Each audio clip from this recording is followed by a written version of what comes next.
Welcome back, ladies and gentlemen. Today we have the complete stratagem tier list that's focused on tier 9 Helldive difficulty with my thoughts and keynotes about each stratagem. I did a deep dive on most of them with my community already, and we tested a bunch of this stuff out live. Scared of democracy, are you? You can't even hit me.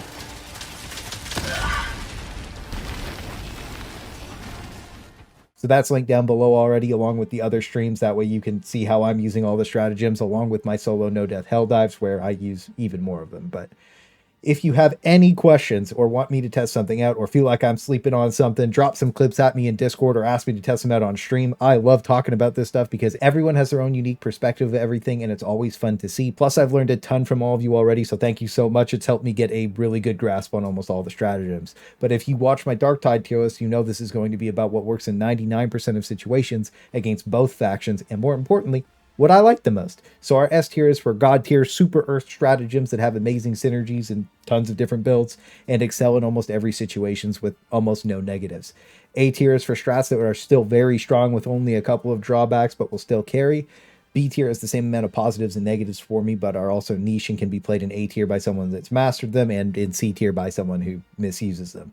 Then C tier is for strats that are lacking compared to the other ones, and D tier are cute little dumpster fire makes his triumphant return to start cooking all the genuinely bad or terrible things, so that hopefully one day they can be good. And if you did the 120mm HE quest, you know exactly where that thing's going already. But this tier list will assume that you're using a balanced loadout that complements itself or one of my builds to make the most out of them. So lighting this off, we'll start with one of the flat out best in the entire game. It's no secret that the handheld railgun is ridiculously strong and satisfying to use. It removes all the biggest threats from both factions with minimal effort, and it only like 3 to 5 shots fully charged up. So I'm sure nobody is surprised that this is going to be our first S tier, because it's honestly just one of the most fun weapons and satisfying to use just in the entire game.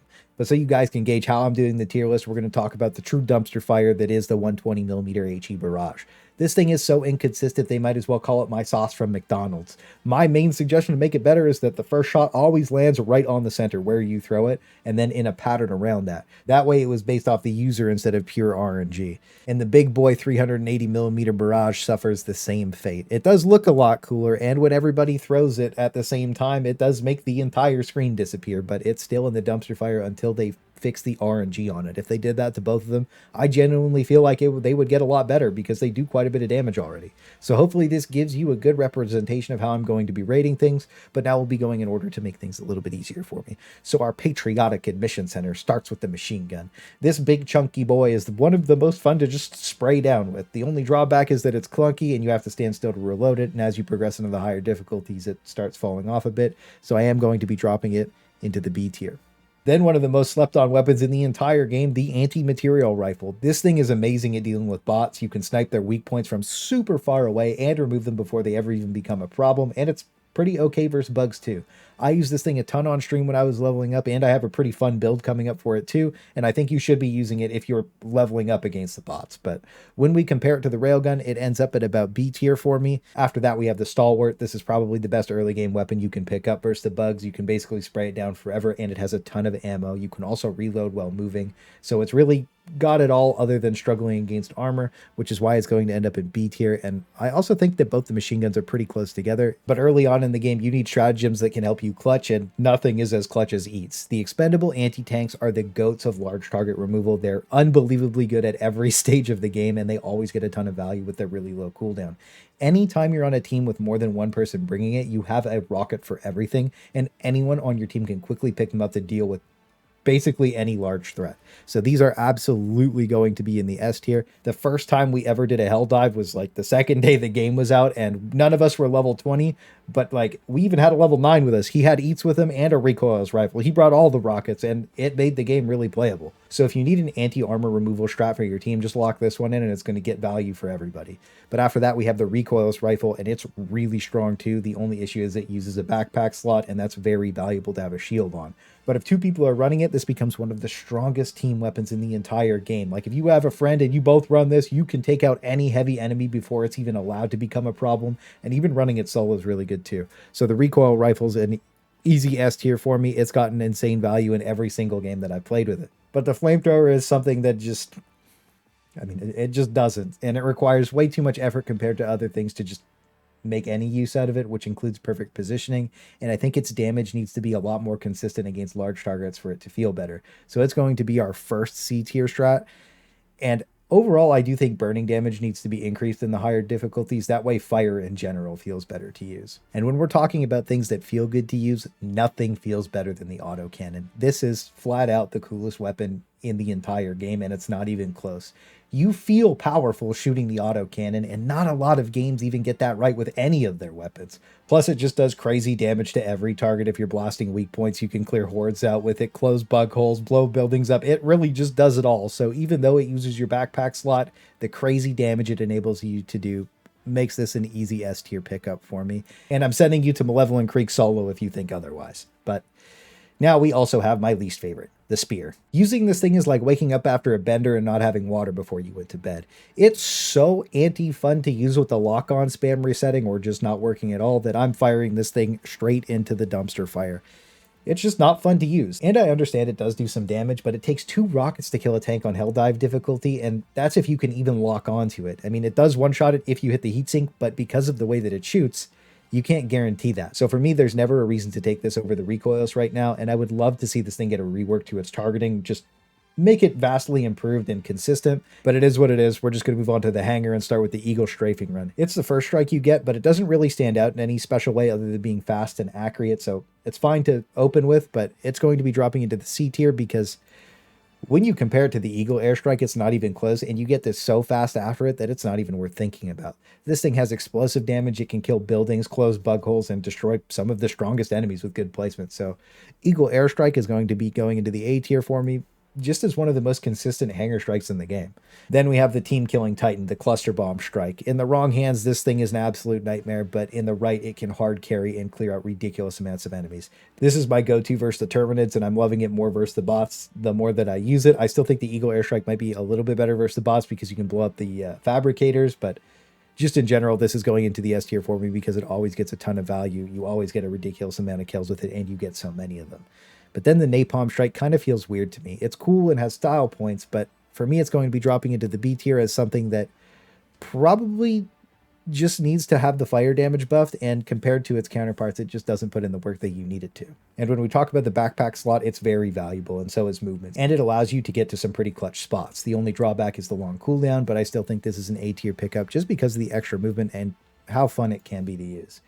Now, smoke is super underrated and can hard carry teams, but I see it get misused all the time, and it ends up being almost useless in those cases. It can also get eclipsed by somebody using smoke grenades if the person's good with them, so I don't usually think it's worth eating a stratagem slot for this, so I think that smoke is going to be locked into the B tier, and I mostly think the same about the Orbital Smoke Strike. It's pretty much the same thing, but again, the B tier can get value from people who are really good with these things.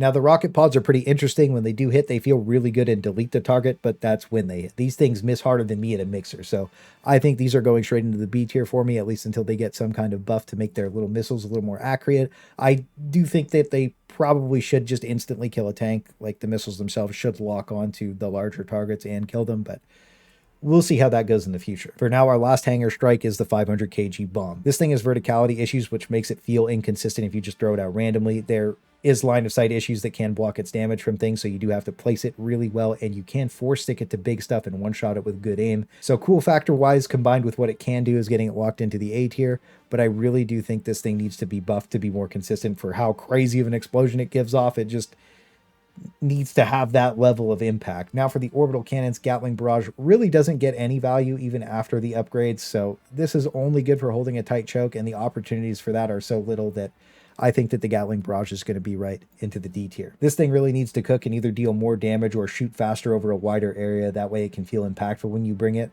And something that does the same thing and feels impactful when you do use it is the Airburst Strike. It does everything the Gatling does better and has a decent spread with 3 delayed shots that can rack up some kills, but it still falls behind everything else for me after using it on T9 a bunch, so it's going to be in the C tier for me. Then we have the Walking Barrage. The idea of this is just so cool, and honestly, the first shot usually causes some friendly fire because of the way that it goes out, but it can rack up some kills if you get lucky. Most of the time, though, for me, it just doesn't hit the mark, and it has a pretty brutal cooldown for what it is, so I think it's a solid B tier pickup for most games. But its ability to take out bot outposts is only matched by the laser, and even though most of the other orbitals do feel lacking, the last two really bring it back because the orbital laser is an absolute unit. This thing completely obliterates everything in bot missions. It's the ultimate panic button, and even versus the Terminids, it has some really good damage as long as there's no Titans up. So this thing's getting locked into the S tier as one of just my flat out favorite stratagems in the entire game. Then we have the Railcannon Strike, which is another amazing panic button for removing one big guy. And when multiple people have this, the big bugs never even get a chance to exist, and it's amazing at killing those annoying bot turrets and tanks. So this is another really solid S tier option for me, and you see me take this all the time. As for turrets, these usually come down to people's favorites, but all of them require good positioning to get any value at all. And after the solo game where I used the Gatling and the autocannon, it gave me a completely different kind of appreciation for them altogether. So, starting with the machine gun turret, I think this one just feels bad to use. It's just going to be in the D tier, and I think it basically needs infinite ammo to be viable and be more fun to use. Then the Gatling Sentry with the upgrades becomes the best light medium removal in the game for Terminids. It's also like really, really good against the bots as long as you're in a good spot and it doesn't get Devastator rocketed. So this one's going to be A tier for me, and the autocannon is another one that always performs when it has good positioning. It rips everything on the map to pieces, and I mean everything. So it's always a solid S tier pick. Again, just those Dominator rockets will delete it, so you have to be super careful with it. Then the Mortar Sentry usually only gets value on the extermination or defense maps, but it gets so much value that it's hard to not take it. And if it's used really well in regular missions, it gets value too. But most of the time you end up fighting the entire map because of it. So this is going to be an A tier pick for me. Then the EMS Sentry is a lot of the same, but because it disables and keeps locking everything down, it trivializes a whole bunch of situations. And I feel like every single time that I use it or see it, it's invaluable. So I'm putting the EMS Mortar into S tier. Our last turret is the Rocket Sentry, and I know people are going to be unhappy about this one, but everything I take the rocket for, the Autocan does for me better, and I never really feel like it gets full value even when I put it in amazing spots. So I'm going to be putting it into the B tier, because I do know a lot of people get more value out of this thing than I do. Now the guard dog with the machine gun does feel really weird. Sometimes it owns, but most of the time it's ammo starved in a group. And when I was solo, it was okay, but I'm just not a huge fan of it. So I'm going to be putting this guard dog into the C tier. I don't really know what to say about it. If you guys have suggestions for this one, make sure you drop them down below. But when we compare it to its counterpart, the Rover with the laser just flying around, it's just better across the board with infinite ammo. This thing almost never stops shooting, and it lets you kite for days, but it's also the stimulant sucker. So this one's going into the A tier for the amount of times that I've seen it swipe across the team and just delete a bunch of people's HP. But it is super amazing against the bugs, and as a note, it's probably closer to B tier for the bots. And now we have the only thing that makes playing against the bots even bearable, the Shield Generator Backpack. A lot of people call this thing the crutch or easy mode, but I find without it against Devastator rockets, the game just feels terrible to play. It does eat almost any attack outside of a cannon shot from the bot turret or just getting stepped on by a big Bile Titan, and it really just keeps you alive in the craziest situations. It prevents you from getting ragdolled, which is super important, so I think that the Shield Generator Pack is always an S tier option, and if you're not bringing it, you absolutely should.